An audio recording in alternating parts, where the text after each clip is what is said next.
Si Pilimon, namingwit sa karagatan.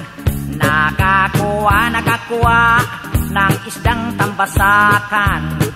Ibininta sa may talipapa.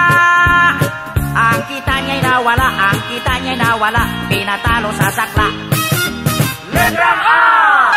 Sa palaman, namangwat sa karagatan. Nakakaha ng asdang tambasakan. Abananta sa may talapapa. Ang kata niya'y nawala, pinatala sa sakla. Letrang E! Si